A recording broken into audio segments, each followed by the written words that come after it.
মির্চির বিশেষ নিবেদন Times of পুরাণ।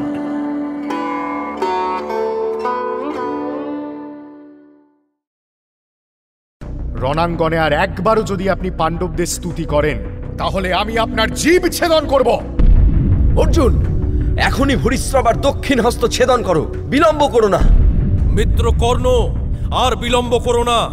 তোমার সেই জগৎ বিনাশী মারণ অস্ত্রের প্রয়োগ করো এবার। আমি কুন্তিপুত্র অর্জুন, আমি প্রতিজ্ঞা করছি, কাল সূর্যাস্তের আগে জয়দ্রথকে যদি বধ করতে না পারি তাহলে আমি অগ্নিতে প্রবেশ করব।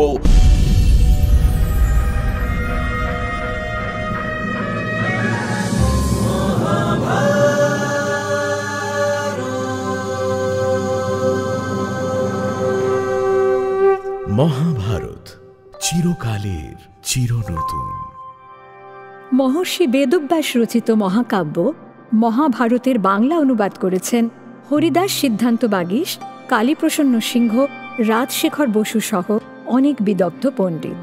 সেই সব জনপ্রিয় অনুবাদ এবং প্রচলিত ভাষ্যকে ভিত্তি করে সহজ ভাষায় মহাভারতের নাট্যরূপ দেওয়া হল শুধুমাত্র আপনার জন্য। প্রযোজনা প্যাস্টেল এন্টারটেইনমেন্ট। সরসজ্জায় সমাহিত ভীষ্মের কাছে এসে দাঁড়ালেন কর্ণ।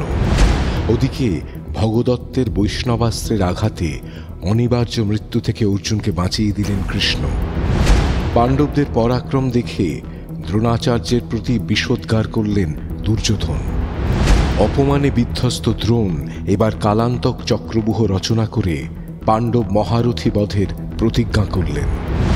প্রবল পরাক্রমে শত্রুসেনা ধ্বংস করে সেই চক্রব্যূহের মধ্যস্থলে নিহত হলেন অভিমন্যু। তারপর আমার জন্যই আজ এই দুর্ঘটনা ঘটে গেল। অভিমন্যু তো আমার কথা শুনেই চক্রব্যূহে প্রবেশ করেছিল, কিন্তু আমি তাকে রক্ষা করতে পারলাম না। যে যোদ্ধা তার জীবনের শ্রেষ্ঠ কীর্তি দেখালো, সেই বালক বীরকে আমরা রক্ষা করতে পারলাম না। অভিমন্যু বীর গতি প্রাপ্ত হলো আমার জন্য। হায় হায় হায় হায়, আমি অর্জুন আর জনার্দনকে কি উত্তর দেব? নিজের জয়লাভের জন্য এক বালককে অগ্রবর্তী করতেও আমার সংকোচ হলো না। ধিক আমাকে!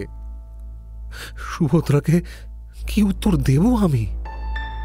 অভিমন্যু, অভিমন্যু, অভিমন্যু, অভিমন্যু। বৎস যুধিষ্ঠির, তোমার মতো এমন স্থিতপ্রজ্ঞ তত্ত্বদর্শী মানুষের পক্ষে এই শোক আর বিলাপ শোভা পায় না। একমাত্র দুর্বল মানুষই বিপদে মোহগ্রস্ত হয়। অভিমন্যুকে বালক ভেবে ভুল করো না বৎস। যে অতুল কীর্তির পরিচয় সে রেখেছে, কোনো বালকের পক্ষে তা সম্ভব নয়। মানুষ, দানব, দৈত্য, গন্ধর্ব সকলেই মৃত্যুর অধীন যুধিষ্ঠির। এই বিধান অতিক্রম করা যায় না। তোমার মতো প্রাজ্ঞ মানুষ তো এ কথা জানে, তাহলে শোক কিসের? মহর্ষি ব্যাসদেব, অর্জুনকে কি বলে সান্ত্বনা জানাবো মহর্ষি? অভিমন্যুর এই গতির জন্য একমাত্র আমি যে দায়ী। আমার রাজ্য লাভ, জয়লাভ, এমনকি স্বর্গ লাভেও আর কোনো রুচি নেই ভগবান, আর কোনো রুচি নেই। যুদ্ধে নিহত ক্ষত্রিয় স্বর্গলোকে গমন করে, সেটাই তার কাঙ্ক্ষিত গতি। অর্জুনকে বলো তার অভিমন্যু এখন ইন্দ্রলোকে বিরাজ করছে। তার জন্য তোমরা মিথ্যা শোক করো না। ওঠো যুধিষ্ঠির, অশ্রু সংবরণ করো। অভিমন্যুর জয়গাথা উচ্চারণ করে তোমার সৈন্যদের উজ্জীবিত করে তোলো। আপনার আদেশ শিরোধার্য মহর্ষি, আমার প্রণতি গ্রহণ করুন। ত্রিগর্ত সেনা এবং সংসপ্তকগণকে যুদ্ধে নাশ করে আপন শিবিরে প্রত্যাবর্তন করছে অর্জুন। অপরাহ্নকাল, যুদ্ধের এখন বিরাম ঘটেছে। দুপক্ষের সৈন্যগণ যে যার শিবিরে গমন করছে। শুশ্রূষা এবং পরিচর্যা চলছে সর্বত্র। শত্রু জয়ের পর আপন শিবিরের পথে চলতে চলতে সখার সঙ্গে হাস্য পরিহাস করে অর্জুন। কৃষ্ণের ওই হাসিমাখা মুখখানি যুদ্ধের রক্ত, ক্লেদ এবং ক্লান্তি থেকে ক্ষণিকের বিরাম। আজ কিন্তু কৃষ্ণের সঙ্গে কোনো পরিহাসেই তার মন নেই। নিজের জয়ের পরেও অর্জুন কেমন বিমনা, উদাসীন। তার যে কোনো কথাই শুধু কান্না হয়ে উঠছে। আমার কি হচ্ছে মাধব? কেন এমন হচ্ছে? আমার শরীর অবসন্ন হচ্ছে, কণ্ঠ কেঁপে উঠছে, আমার হৃদয় এমন আকুল হয়ে উঠছে কেন কৃষ্ণ? আমার ভ্রাতারা সকলে কুশলে আছেন তো? ভয় পেও না পার্থ, তারা সকলে কুশলেই আছেন। তাহলে আমার এমন উচাটন কেন হচ্ছে কৃষ্ণ? কেন আমি কিছুতেই স্থির হতে পারছি না? হয়তো নিতান্তই সামান্য কোনো অনিষ্ট ঘটে থাকবে। তুমি উতলা হয়েও না অর্জুন। ওই যে পাণ্ডবদের শিবির দেখা যাচ্ছে পার্থ, চলো শিবিরে চলো। এ কি, শিবিরের কোথাও শঙ্খধ্বনি নেই? আমার ভ্রাতারাও ম্লান মুখে এমন অচেতনের মতো নিষ্পন্দ হয়ে আছেন। মাধব, আপনি দেখতে পাচ্ছেন মাধব? আর অভিমন্যু তো শিবিরে নেই। শুনেছি গুরু দ্রোণ আজ চক্রব্যূহ নির্মাণ করেছিলেন। একা অভিমন্যুকে সেই বুহে প্রবেশের কৌশল শিখিয়েছি আমি, কিন্তু নির্গমনের কৌশল তো সে জানত না। মহারাজ, অভিমন্যুকে সেই চক্রব্যূহে প্রবেশ করেছিল, সেখানেই কি সে নিহত হয়েছে? মহারাজ, মধ্যম ভ্রাতা, আপনারা দয়া করে বলুন অভিমন্যু কোথায়? আপনারাই বা এমন মৌন কেন? হ্যাঁ অর্জুন, অভিমন্যু চক্রব্যূহে প্রবেশ করেছিল। তারপর সে কি প্রত্যাবর্তন করতে পেরেছে মহারাজ? বলুন মহারাজ, দয়া করে বলুন আমার অভিমন্যু কোথায়?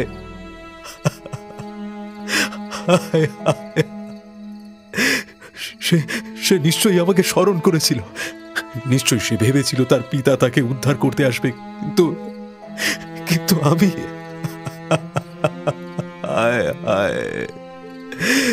যাকে সহস্রবার দেখলেও তৃপ্তি হয় না, আমার সেই প্রিয়তম অভিমন্যু কোথায় গেল মহারাজ?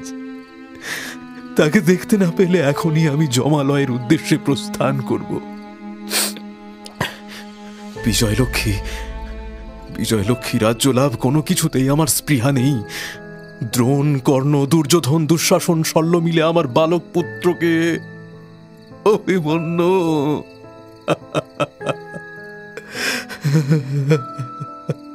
শান্ত হও অর্জুন।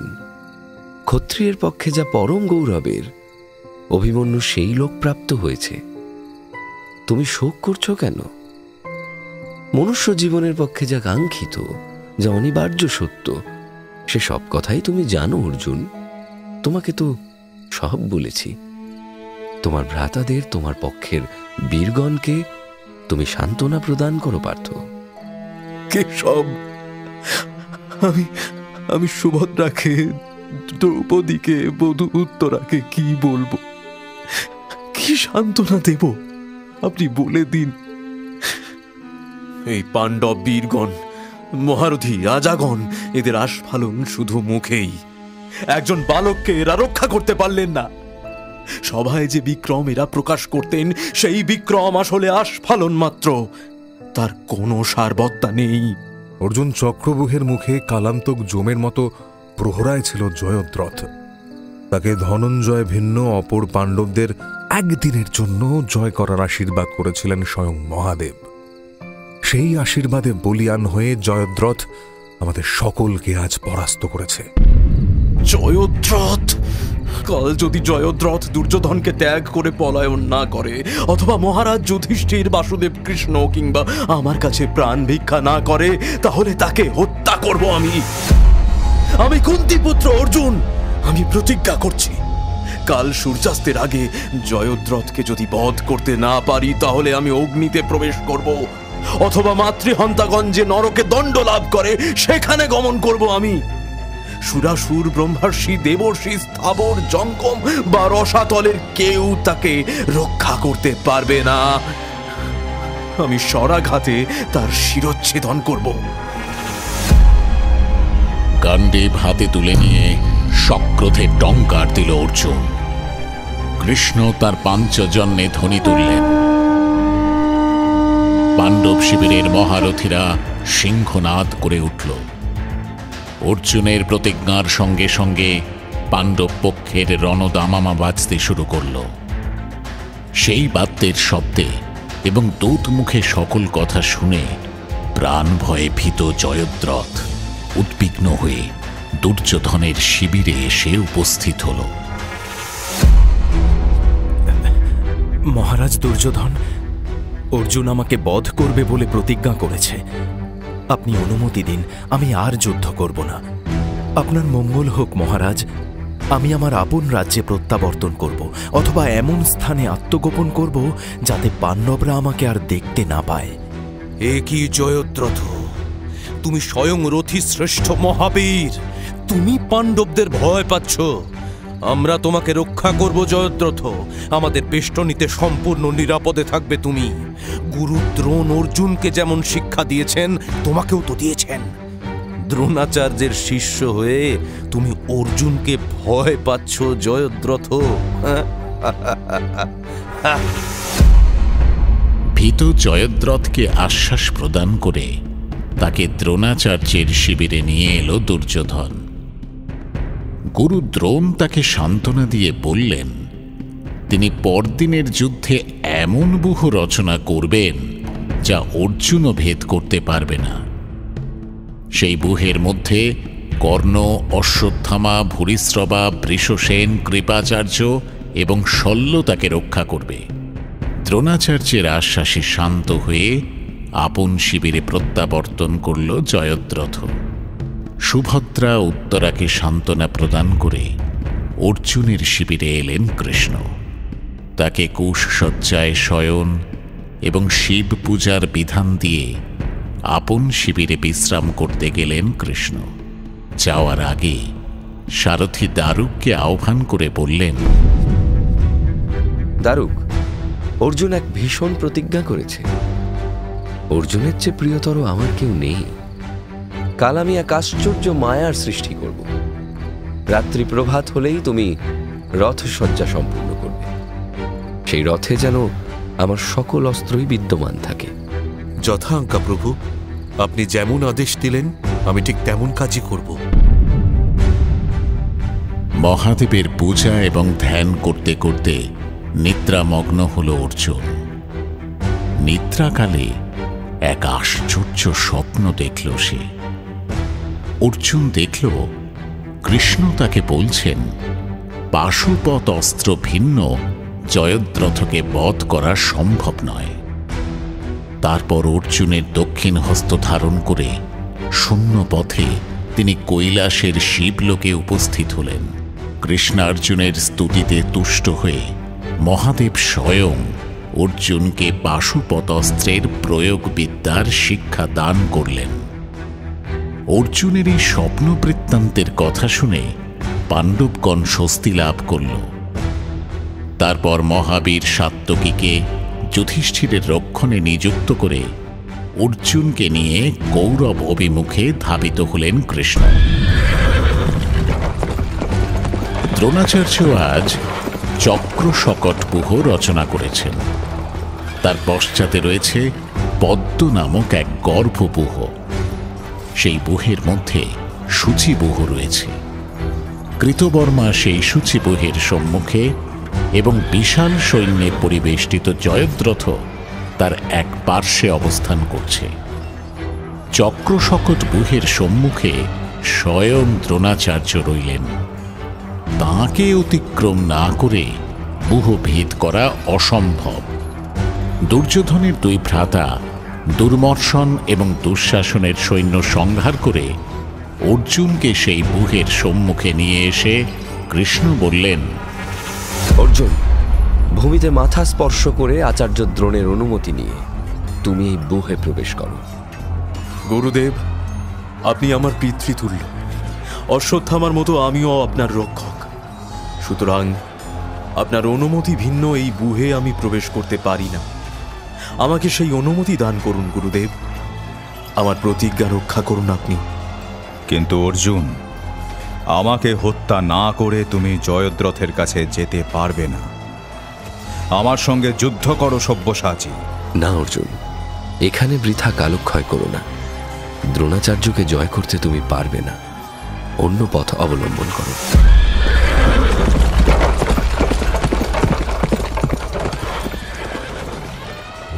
গুরুদেব, আপনি আমাদের বিশ্বাস ভঙ্গ করলেন। আমাদের বিশ্বাস ছিল যে আপনি জীবিত থাকতে অর্জুন জয়দ্রথর দিকে অগ্রসর হতে পারবে না, কিন্তু তৃতীয় পাণ্ডব আপনাকে অতিক্রম করে চলে গেল। আপনি পাণ্ডবদের কল্যাণ কামনা করেন গুরুদেব, সে কথা আমি জানি, কিন্তু আমি আপনাকে যে উত্তম বৃত্তি প্রদান করি, উত্তম অসন বসন প্রদান করি, সে সবই আপনি বিস্মৃত হলেন গুরুদেব। আপনার ভরসাতেই জয়দ্রথকে যুদ্ধ থেকে অব্যাহতি দিইনি আমি। গুরুদেব, আমার বাক্য শুনে ক্রুদ্ধ হবেন না। আমার এই একটি প্রার্থনা, জয়দ্রথকে রক্ষা করুন। তুমি মিথ্যাই আমাকে অপবাদ দিচ্ছ দুর্যোধন। সারথীদের মধ্যে কৃষ্ণ শ্রেষ্ঠ। তার অশ্বগুলি অত্যন্ত দ্রুতগামী। তিলমাত্র শূন্যস্থান পেলেই অর্জুনকে নিয়ে সেখান থেকে প্রস্থান করেছেন কৃষ্ণ। রাজা, চেয়ে দেখো, আমার বাণগুলি অর্জুনের থেকে এক ক্রোশ দূরে পড়ে থাকে। বয়সের সঙ্গে সঙ্গে আমার গতি হারিয়ে ফেলেছি দুর্যোধন। যুধিষ্ঠিরকে বন্দী করার প্রতিজ্ঞা করেছি আমি। তাকে ত্যাগ করে এখন অন্যত্র যেতে পারবো না। তুমি এবং অর্জুন একই বংশে জন্মগ্রহণ করেছ। এই বৈরিতা তুমিই সৃষ্টি করেছ দুর্যোধন। তুমি নিজেই অর্জুনের সঙ্গে যুদ্ধ করো। যে আপনাকে অতিক্রম করে গেছে, সেই যোদ্ধার সঙ্গে আমি কি করে যুদ্ধ করব গুরুদেব? ভয় করো না দুর্যোধন, তোমার দেহে অভেদ্য কবচ বেঁধে দিচ্ছি। কৃষ্ণ, অর্জুন কিংবা অন্য কোনো যোদ্ধা এই কবচ ভেদ করতে পারবেন না। যাও এবার। ওই যে কৃষ্ণের রথে উল্কার গতিতে কৌরব সেনা ধ্বংস করতে করতে অর্জুন চলেছে। ওকে নিবারণ করো। যাও দুর্যোধন, না হলে আজ সূর্যাস্তের পূর্বেই জয়দ্রথকে বিনষ্ট করবে অর্জুন। দাঁড়াও অর্জুন, শত্রুবধ না করে কোথায় যাচ্ছ তুমি? আমার সঙ্গে যুদ্ধ করবে এসো। দেখো অর্জুন, এই যুদ্ধক্ষেত্রের প্রধান শত্রুই স্বেচ্ছায় তোমার সঙ্গে প্রতিদ্বন্দ্বিতা করতে চাইছে। দুর্যোধনকে বিনষ্ট করে এই যুদ্ধ শেষ করো পার্থ। অর্জুন এবং দুর্যোধন পরস্পরের প্রতি নিরন্তর শরবর্ষণ করতে লাগল। একে অন্যের বাণ ছেদন করে, একে অন্যের ধনু ভঙ্গ করে প্রবল যুদ্ধ করতে লাগলো তারা। কিন্তু কেউই কারোর কোনো ক্ষতি করতে পারল না। বিস্মিত কৃষ্ণ জিজ্ঞাসা করলেন, পার্থ, তোমার গান্ডীবের মহিমা কি খর্ব হয়ে গেল? তোমার অবিনাশী বাণের আঘাতে দুর্যোধনের কোনো সমস্যা হচ্ছে না কেন? তোমার বাহুবল অটুট আছে তো পার্থ? কেশব, আমার বাহুবল এবং গান্ডীবের কোনো সমস্যা ঘটেনি। আমার মনে হয় দুর্যোধনের দেহে অভেদ্য কবচ রয়েছে। গুরুদেবের সেই কবচের গুণে সে অজেয় রয়েছে। কিন্তু আপনি নিশ্চিন্তে থাকুন কেশব, শীঘ্রই আমি এই কবচকে নিষ্ফল করে দেব। কবচ থাকলেও দুর্যোধনকে আমি পরাস্ত করব। অর্জুনের শরাঘাতে এবার দুর্যোধনের ধনু এবং হস্তাবরণ ছিন্ন হল। তার অশ্ব এবং সারথীর মৃত্যু ঘটল। দুর্যোধনের মহা বিপদ দেখে কৃপাচার্য, অশ্বত্থামা, দুঃশাসন প্রমুখ মহারথীগণ কৃষ্ণার্জুনকে বেষ্টন করে দাঁড়াল। অন্য পাণ্ডব যোদ্ধাদের আহ্বান জানিয়ে কৃষ্ণের পাঞ্চজন্য বেজে উঠল। এবার ঘটোৎকচের হাতে অলম্বুস রাক্ষস নিহত হওয়ার সিংহনাদ ছাপিয়ে সে আওয়াজ যুধিষ্ঠিরের কানে এসে পৌঁছল। ধর্মরাজের আদেশে ভীমসেনকে যুধিষ্ঠিরের রক্ষণে নিযুক্ত করে কৃষ্ণার্জুন অভিমুখে গমন করল সাত্যকী। দ্রোণাচার্যের প্রতিরোধে কৌরব বীর জলসন্ধের সঙ্গে সাত্যকীর প্রবল যুদ্ধ শুরু হল।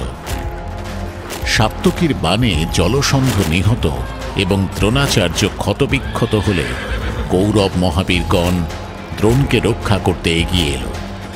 দ্রোণাচার্যকে প্রদক্ষিণ করে যবন, কম্বোজ, কিরাত এবং বর্বর সৈন্যদের নিধন করে অর্জুন অভিমুখে অগ্রসর হল সাত্যকী।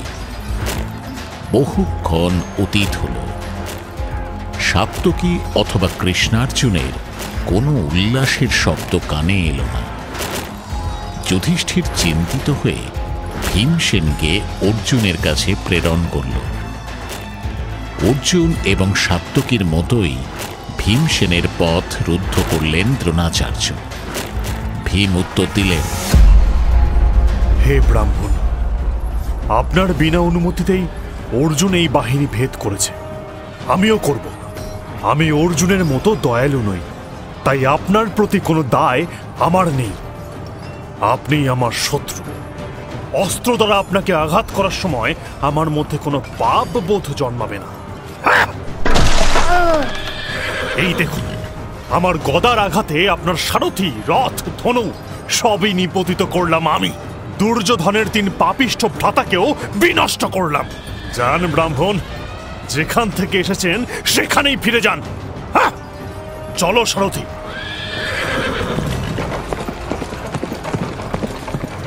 গুরুদেব, পাণ্ডব পক্ষের 3 মহারথী আপনাকে অতিক্রম করে চলে গেল। আচার্য দ্রোণের কি তাহলে পতন নিশ্চিত? আপনার ধনু এবং কৌশল কি মৃতপ্রায় হলো গুরুদেব? আমাদের পরাজয় কি আসন্ন? এই অবস্থায় আমাদের কি কর্তব্য আপনি বলে দিন গুরুদেব। রাজা, শকুনির কপট পাশা খেলায় জয় পরাজয় কিছুই ঘটেনি। এবার তা ঘটবে। এটা যুদ্ধক্ষেত্র। কপট দানে এখানে জয়লাভ করা যায় না। বিপক্ষের শক্তিকে পরাস্ত করতে হয় দুর্যোধন। কৃষ্ণার্জুনকে পরাভূত করার নিষ্ফল প্রয়াস ত্যাগ করে তুমি জয়দ্রথকে রক্ষা করো। এটি তোমার আশু কর্তব্য। দ্রোণাচার্যের কথায় দুর্যোধন এবার জীবন বন করে জয়দ্রথের নিরাপত্তার দায়িত্বে এসে দাঁড়াল। দুর্যোধনকে যুদ্ধে নিবৃত্ত দেখে ভীমসেনের দিকে ধাবিত হল কর্ণ। দুর্যোধনের আদেশে 9 জন ধার্ত রাষ্ট্র কর্ণকে সাহায্য করতে উপস্থিত হল। ভীমের হাতে তারা বধ হলে এবার প্রবল বিক্রমে ভীমকে আক্রমণ করল অঙ্গরাজ কর্ণ। কর্ণের স্বরে ভীমের রথ, সারথি এবং অস্ত্র বিনষ্ট হলে নিরস্ত্র ভীম মৃত হস্তির স্তূপের মধ্যে আত্মগোপন করল। কর্ণের তীর সেখানেও এসে বিদ্ধ করল তাকে। সেই তীরের আঘাতে মূর্ছিত হয়ে পড়ল ভীম। তোমাকে এখানেই বধ করতে পারতাম ভীমসেন। তুমি যুদ্ধের অযোগ্য, অস্ত্র ধারণের অযোগ্য। কিন্তু না, তোমাদের জননী কুন্তির কাছে আমি প্রতিজ্ঞাবদ্ধ। অর্জুন ভিন্ন অন্য কোনো পাণ্ডবকে বিনাশ করব না। হয় অর্জুন থাকবে, নয়তো আমি। না ভীমসেন, তোমাকে নিষ্কৃতি দিলাম।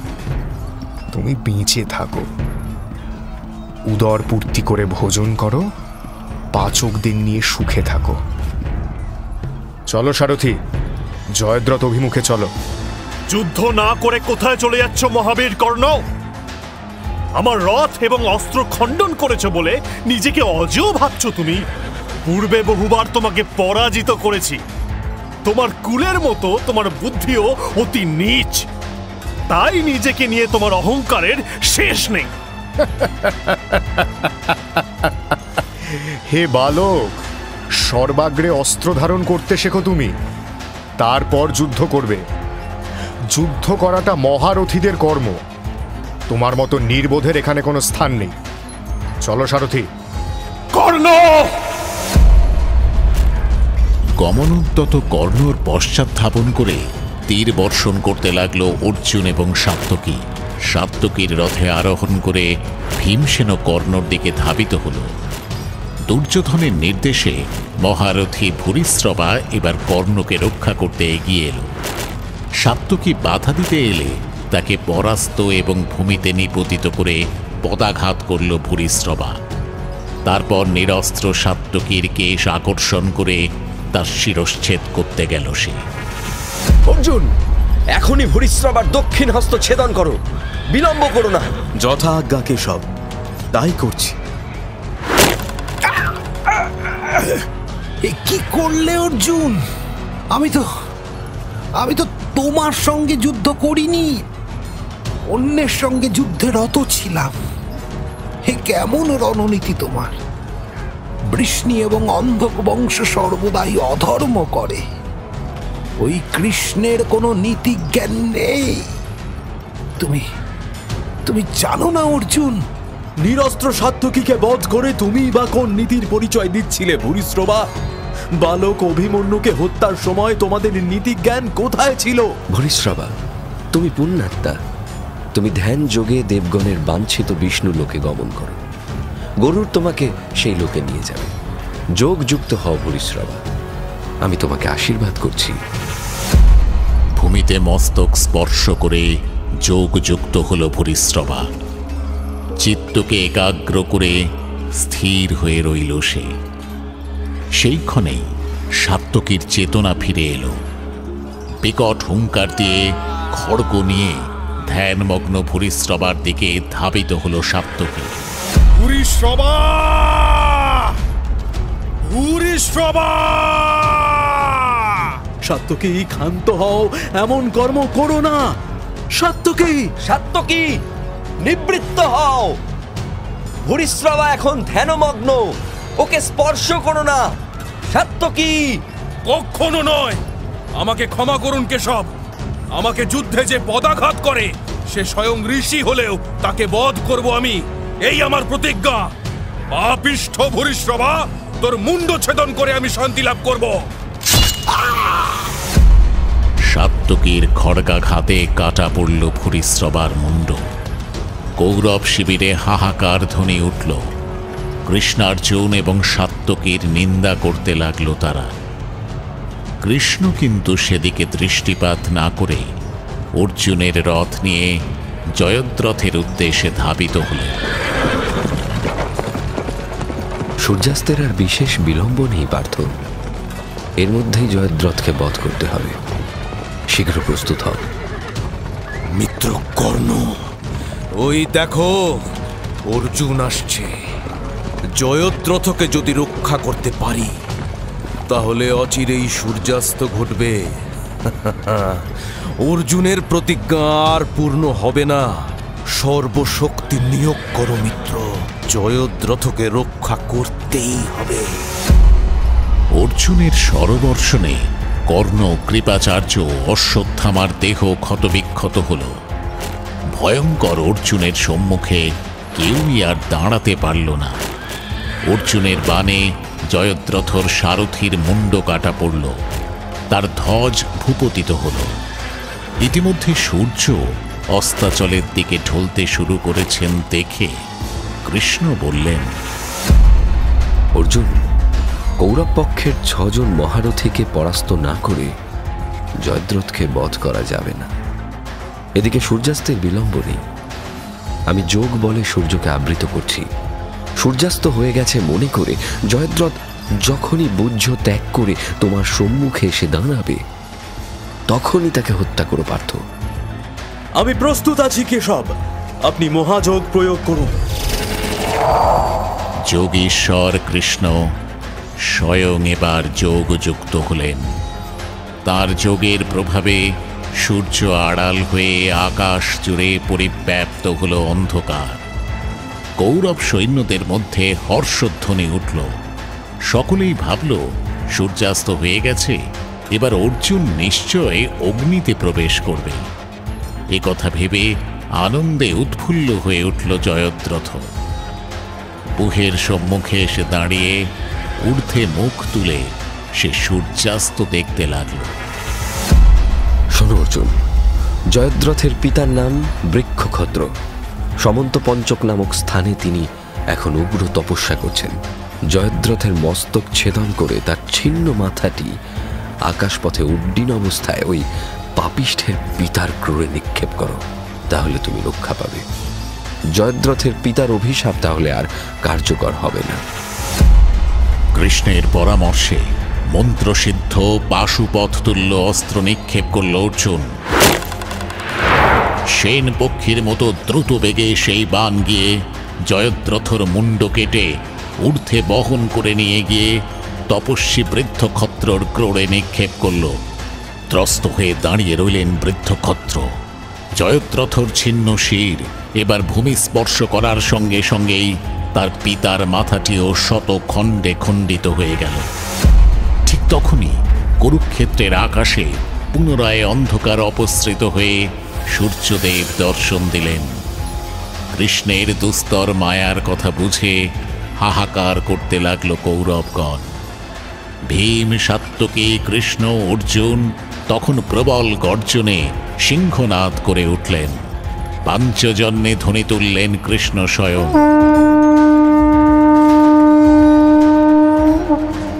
এদিকে গুরু দ্রোণাচার্যের কাছে ক্ষোভে, দুঃখে, নিন্দায় মুখর হয়ে উঠল দুর্যোধন। আমাদের এত ক্ষতি হচ্ছে কেন আচার্যদেব? আমাদের পক্ষের মহাবীরগণ একে একে সকলেই বীরগতি প্রাপ্ত হচ্ছেন। পিতামহ বিশ্ব, মহাবীর জলসন্ধ, কম্বোজরাজ সুদক্ষিণ, মহারথী ভূরিশ্রবা, সিন্ধুরাজ জয়োদ্রথ, রাক্ষসরাজ অলম্বুস, এরা সকলেই ইন্দ্রতুল্য মহাযোদ্ধা। আপনি স্বয়ং যে দলের কাণ্ডারী, সেই দলের এই অবস্থা হয় কি করে গুরুদেব? বিশ্ব নিজেই নিজের মৃত্যুর উপায় বলে দিয়েছেন। আপনি পাণ্ডবদের বধ করবেন না, অর্জুনের বুহের পথ ছেড়ে দিচ্ছেন। আপনি পাণ্ডবদের আচার্য, ওদেরই থাকুন। আমার আর এই জীবন কিংবা যুদ্ধ কোনো কিছুরই প্রয়োজন নেই। আমি মৃত্যুকে আহ্বান করব, আমায় অনুমতি দিন গুরুদেব। তুমি মিথ্যাই আমাকে দোষারোপ করছো দুর্যোধন। অর্জুনকে যে জয় করা অসম্ভব, এ কথা পূর্বেই কি আমি বলিনি? তুমি, কর্ণ, কৃপ, শল্য, অশ্বত্থামা সবাই জীবিত থাকতেও জয়দ্রথ নিহত হলো কেন? দুর্যোধন, যখন ভূরিশ্রবা এবং জয়দ্রথ নিহত হয়েছেন, তখন আর কেউ জীবিত থাকবে না। আমাদের সকলের মৃত্যু অতি নিকটে। শোনো রাজা, আমি শত্রু বাহিনীতে প্রবেশ করব। পাণ্ডব সৈন্য ধ্বংস না করে আমি বর্ম ত্যাগ করব না। তুমি কৌরব সৈন্যদের নিরাপত্তা প্রদান করো। আজ রাত্রেও যুদ্ধ হবে, তোমার সেনারা যেন প্রস্তুত থাকে।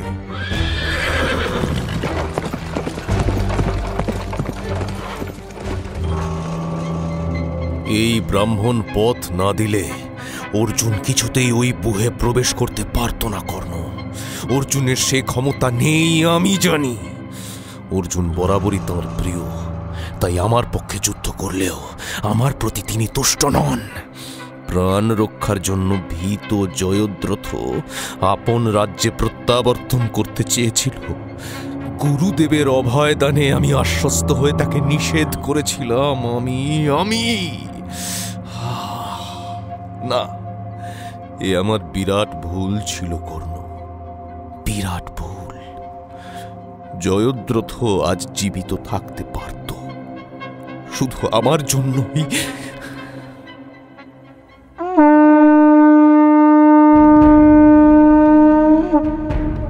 সূর্যাস্তের পর সন্ধ্যাকালে পুনর্বার রণবাদ্য বেজে উঠল। যুদ্ধের শঙ্খে ধ্বনি তুললেন দ্রোণাচার্য। পাণ্ডব পক্ষেও শঙ্খধ্বনি শুরু হল। পদাতিক সৈন্যগণের হাতে জ্বলে উঠল প্রদীপ। রথের ধ্বজেও প্রদীপ জ্বলল। রণাঙ্গনের অন্ধকার দূরীভূত হল। এই নৈশ যুদ্ধে পুনর্বার ভয়ঙ্কর হয়ে উঠল সাত্যকী। ভূরিশ্রবার পিতা সোমদত্ত তার হাতে নিহত হল। সোমদত্তের পিতা বাল্মীকরাজ ভীমের আঘাতে প্রাণ হারাল। নিজ পক্ষের এই অতুলনীয় ক্ষতি দেখে কর্ণের কাছে গিয়ে দুর্যোধন বলল, পাণ্ডব মহারথীরা আমাদের সৈন্যগণকে চতুর্দিক থেকে বেষ্টন করেছে মিত্র, তুমি ওদের রক্ষা করো। তুমি চিন্তা করো না দুর্যোধন, আমি জীবিত থাকতে তোমার কোনো ক্ষতি হবে না। পাণ্ডবগণকে আমি জয় করব। আমি। বেশ বেশ, শুধুমাত্র কথাতেই যদি কার্যসিদ্ধি ঘটত তাহলে তুমি একাই তো কৌরব সেনাদের রক্ষা করতে পারতে কর্ণ। দুর্যোধনের এত সেনা ক্ষয় ঘটত না। কুলগুরু কৃপাচার্য, যুদ্ধের প্রাঙ্গণে বীরগণ হুঙ্কার দেয়, সংকল্প করে। সে কথা আপনি শোনেননি? আপনাদের মতো প্রাজ্ঞ গুরুগণ দুর্যোধনের মনোবল বৃদ্ধি না করে শুধু পাণ্ডবদের জয়গান গেয়ে চলেছেন। তাতে তো কৌরব যোদ্ধারা আরো বেশি মুহ্যমান হয়ে পড়ছে। এই কি যুদ্ধের নিয়ম? আমি একাই কৃষ্ণ অর্জুন সহ সকলকে জয় করতে পারি, এবং আমি তা করব। দুর্যোধনকে নিষ্কণ্টক রাজ্য এনে দেব আমি। আপনি বৃদ্ধ, যুদ্ধে অক্ষম, এবং পাণ্ডবরা আপনার বিশেষ প্রিয়। সেই কারণে আমাকে অবজ্ঞা করছেন।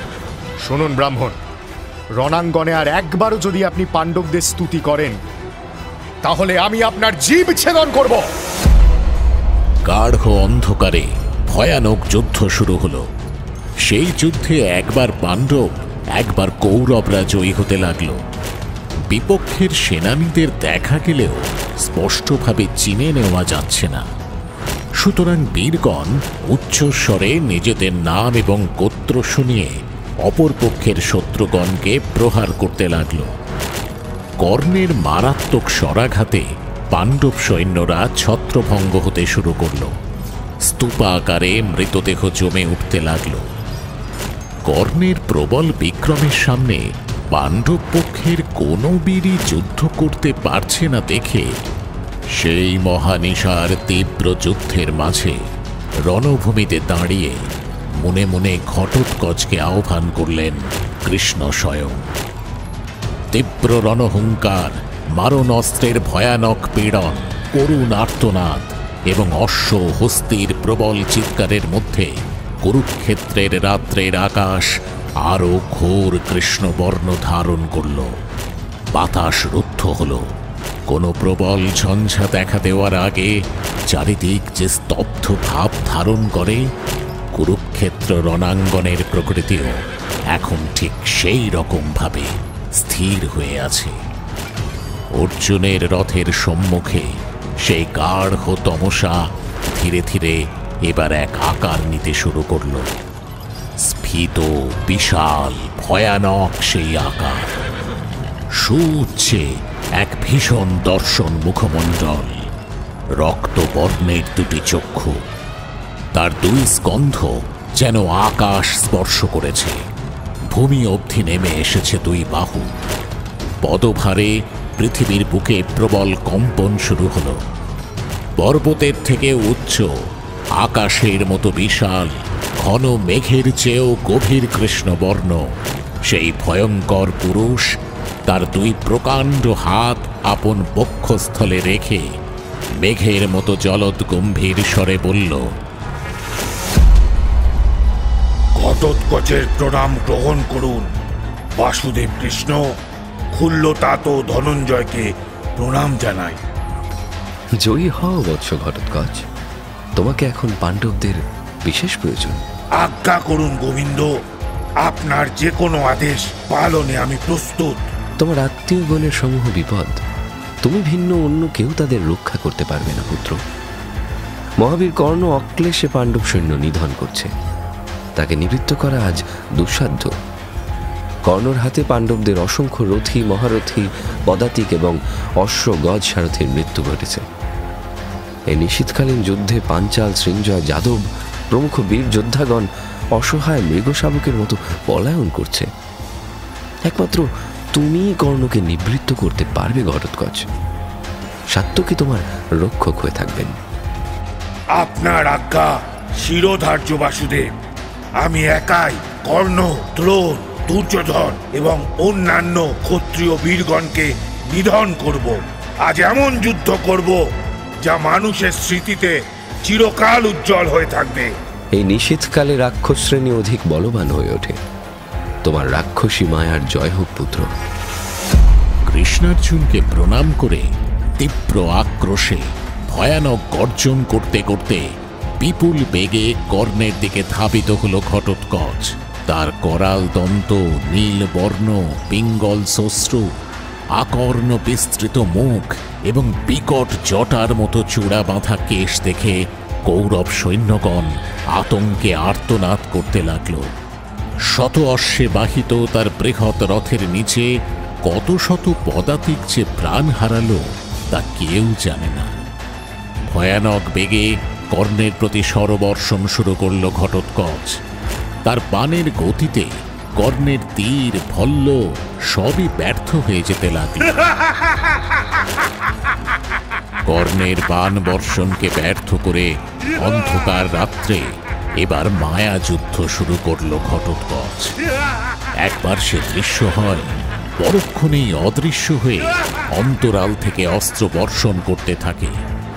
কখনো আকাশে গিয়ে ওঠে, কখনো বা ভূমি বিদীর্ণ করে আবির্ভূত হয়।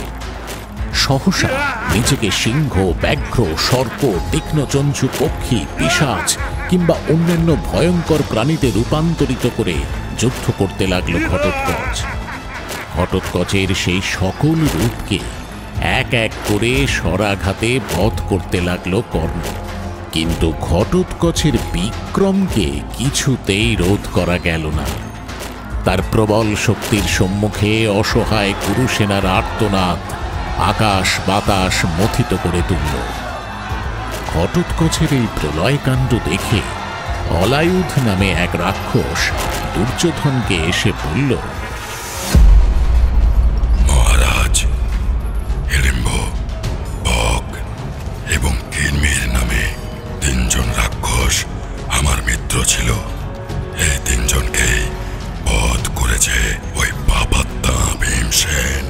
সেই দুষ্ট ভীমের পুত্র হল ঘটোৎকচ। আপনি অনুমতি প্রদান করলে এই রাক্ষসকে আজ আমি বিনাশ করব। তারপর কৃষ্ণ সহ পাণ্ডবদের জীবন্ত ভক্ষণ করব মহারাজ। অবশ্যই করো অলাউদ। আমার অনুমতির কোনো প্রয়োজন নেই। পাণ্ডবদের যা ক্ষতি করতে চাও তুমি নিশ্চিন্তে করো। দুর্যোধনের অনুমতি লাভ করে অলায়ুধ এবার তীব্র বেগে ঘটোৎকচের প্রতি ধাবিত হল। প্রবল আক্রোশে ভীমপুত্রকে আক্রমণ করল সে। কিন্তু ঘটোৎকচের মায়াবিদ্যা এবং শক্তির কাছে হার মানতে হল তাকে। অলায়ুধের মুন্ড কেটে তাচ্ছিল্য ভরে দুর্যোধনের দিকে ছুঁড়ে দিল ঘটোৎকচ। অলায়ুধের মৃত্যুর সঙ্গে সঙ্গে ঘটোৎকচের মায়া থেকে শত শত রাক্ষসের উৎপত্তি ঘটতে লাগল। তাদের তাণ্ডবে অগণিত কুরু সৈন্য নিহত হল। কৌরব পক্ষে ত্রাহি ত্রাহি রব উঠল এবার। দ্রোণাচার্য এবং কৃপাচার্য স্বয়ং রাক্ষস সেনার গর্জন এবং ঘটোৎকচের তাণ্ডব রোধ করতে ব্যর্থ হলেন। অশ্বত্থামা, দুঃশাসন, দুর্যোধন প্রমুখ একজন মহারথীও ঘটোৎকচের সম্মুখে দাঁড়াতে পারল না। চক্রযুক্ত শতঘ্নি অস্ত্রে কর্ণের রথের অশ্ব এবং সারথীকে হত্যা করল ঘটোৎকচ। রথহীন কর্ণকে ভক্ষণ করতে বায়ুবেগে ছুটে চলল সে। কৌরব সৈন্যদের হাহাকার দেখে এবার চরম বিপদগ্রস্ত দুর্যোধন কর্ণকে বলল, মিত্র কর্ণ, আর বিলম্ব করো না। তোমার সেই জগৎ বিনাশী মারণ অস্ত্রের প্রয়োগ করো এবার, না হলে এই ভয়ঙ্কর রাক্ষসকে নিবৃত্ত করা যাবে না। কৌরব সেনাদের একাই আজ শেষ করে দেবে। মিত্র দুর্যোধন, অর্জুনের নাম করে যে অস্ত্র রেখে দিয়েছি আমি, এই মায়াবী রাক্ষসের ওপরে সেই অস্ত্র প্রয়োগ করব? অর্জুন অব্দি অগ্রসর হওয়ার আগেই যদি কুরু সেনা ধ্বংস হয়ে যায়, তাহলে এই অস্ত্র আর কোন কাজে আসবে মিত্র? প্রয়োগ করো ওই অস্ত্র, এই রাক্ষসকে বধ করো কর্ণ।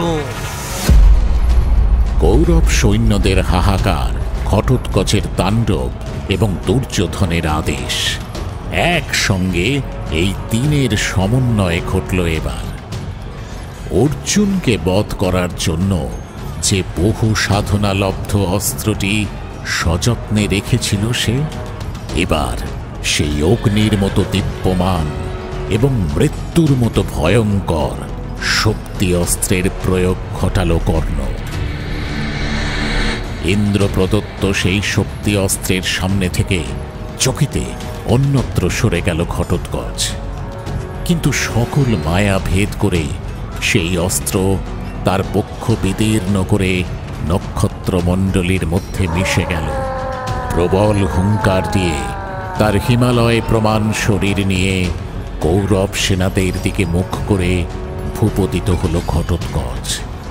তার শরীরে পিষ্ট হয়ে তখনই সহস্র সহস্র কুরু সেনা বীরগতি প্রাপ্ত হল। আজ আমি অত্যন্ত শান্তি পেয়েছি পার্থ, আজ আমি ভীষণ আনন্দিত। এসো পার্থ, তোমাকে আলিঙ্গন করি। এ কি কেশব, ঘটোৎকচের মতো বীরের মৃত্যুতে শোকার্ত না হয়ে আপনি এত আনন্দিত হচ্ছেন কেন কৃষ্ণ? তোমার জন্য অর্জুন, তোমার জন্য। কর্ণের অক্ষয় কবচ এবং কুণ্ডল পূর্বেই অপসৃত হয়েছে, এবার ওর ইন্দ্রদত্ত শক্তি অস্ত্রও চলে গেল। তোমার উপর প্রয়োগ করবে বলে এই অস্ত্রকে বরণ করেছিল কর্ণ। এই অস্ত্র অপ্রতিরোধ্য অর্জুন, এর হাত থেকে নিষ্কৃতি পাওয়া সহজ নয়। এখন কর্ণ শক্তিহীন। জরাসন্ধ, শিশুপাল, একলব্যদের বিনাশ হয়েছে পূর্বেই, কর্ণকে আমি বিমোহিত করেছি অর্জুন। সেই জন্যই সে ঘটোৎকচের প্রতি এই অস্ত্র নিক্ষেপ করেছে। ঘটোৎকচের মৃত্যু সংবাদ পাণ্ডব শিবিরে এসে পৌঁছলে রাজা যুধিষ্ঠির শোকে মুহ্যমান হয়ে পড়ল। মহাবীর সেই রাক্ষস শ্রেষ্ঠর জন্য বিলাপ করতে লাগল ধর্মপুত্র। যুধিষ্ঠিরের শোক দেখে কৃষ্ণ তাকে সান্ত্বনা দিয়ে বললেন, মহারাজ শান্ত হন, এই চাঞ্চল্য আপনার শোভা পায় না। আপনি স্থিতপ্রজ্ঞ, আপনি কেন শোকাকুল হবেন? আপনি শোকাচ্ছন্ন হলে আমাদের জয়লাভ কি করে ঘটবে মহারাজ? কেনই বা আপনি শোক করছেন? যে মানুষ উপকারীর উপকার মনে রাখে না, সে যে মহাপাপী কেশব। তার ব্রহ্ম হত্যার পাপ হয়। আমাদের বনবাসকালে ঘটোৎকচ আমাদের যে প্রভূত উপকার করেছে সে কথা কি করে বিস্মৃত হব? অর্জুনের সমক্ষে ঘটোৎকচ কি করে নিহত হয়? কর্ণের এত ক্ষমতা! কেশব, ঘটোৎকচ আমার বিশেষ অনুগত শিষ্য, আমি শোক করব না? কি বলছো তুমি? আমি যে তাকে অত্যন্ত স্নেহ করি কেশব, সে যে আমার বিশেষ প্রিয়। হায় পুত্র, এ কি ঘটল, এ কি ঘটল? মহারাজ, যুদ্ধে মৃত্যু হলে বীর গতি লাভ হয়, কথা আপনি জানেন। ঘটোৎকচ ক্ষত্রিয় না হলেও ধর্মযুদ্ধের জন্যই প্রাণ দিয়েছে সে, তারও কাঙ্ক্ষিত গতি লাভ হবে। শোক করবেন না মহারাজ, শান্ত হন। আর যদি ঘটোৎকচ জীবিত থাকত, তাহলে অর্জুনের প্রাণ সংশয় ঘটত। অর্জুনের জন্য যে শক্তি অস্ত্রকে লালন করছিল কর্ণ, সেই অস্ত্রেই ঘটোৎকচ নিধন হয়েছে মহারাজ। এই যুদ্ধে জয়লাভের জন্য অর্জুনের জীবিত থাকা অত্যন্ত প্রয়োজন। শোক করবেন না মহারাজ, শান্ত হয়ে পৃথিবী শাসনের প্রতীক্ষা করুন, সেই দিন আর দূরে নেই। কুরুক্ষেত্রের রণক্ষেত্র এবার সকল দিক থেকেই ভয়ঙ্কর হয়ে উঠল। রক্ত, মাংস, ক্লেদ এবং প্রিয় পাণ্ডবদের প্রতি বৈরিতার সঙ্গে যুঝতে যুঝতে ক্লান্ত হয়ে পড়লেন গুরু দ্রোণ। আর তারপরেই ঘনিয়ে এলো সেই চরম বিপর্যয়। দ্রোণাচার্যের ছিন্ন মুণ্ডের সামনে ক্রোধে, হতাশায়, শত্রুতায় অধীর হয়ে উঠলেন অশ্বত্থামা। তারপর সেই কাহিনী নিয়েই ফিরে আসছি আগামী পর্বে। শুনলেন মহাভারত। মুখ্য ভূমিকায় ব্যাসদেব, সঞ্জয় দত্ত, কর্ণ, অগ্নি, দুর্যোধন, অনুজয় চট্টোপাধ্যায়, কৃষ্ণ, গৌরব তপাদার, অর্জুন, কৌশিক ব্যানার্জি, যুধিষ্ঠির, সৌম্যাদিত্য মুখার্জি, জয়দ্রথ, স্পন্দন দাস, দারুক, রামস্বরূপ গাঙ্গুলি, ভূরিশ্রবা, প্রদীপ্ত চৌধুরী, সাত্তকী, জয় মহাপাত্র, ভীম, সুমিত কুণ্ডু, দ্রোণ, স্নেহাদ্রি শেখর দাস, কৃপাচার্য, প্রবাল মুখার্জি, অশ্বত্থামা, শুভজিৎ চ্যাটার্জি। নাট্যরূপ মহুয়া ব্যানার্জি, শব্দগ্রহণ ও আবহ সত্যজিৎ সেন, শব্দ পরিকল্পনা ও মিশ্রণ সব্যসাচী মুখার্জি, পরিচালনায় শাওলি মজুমদার, সৃজনশীল পরিচালনা ইন্দ্রাণী চক্রবর্তী, প্রযোজনা প্যাস্টেল এন্টারটেইনমেন্ট। টাইমস অফ পুরাণ আপনার জন্য মির্চি বাংলা ইউটিউব চ্যানেল এবং গানা অ্যাপে।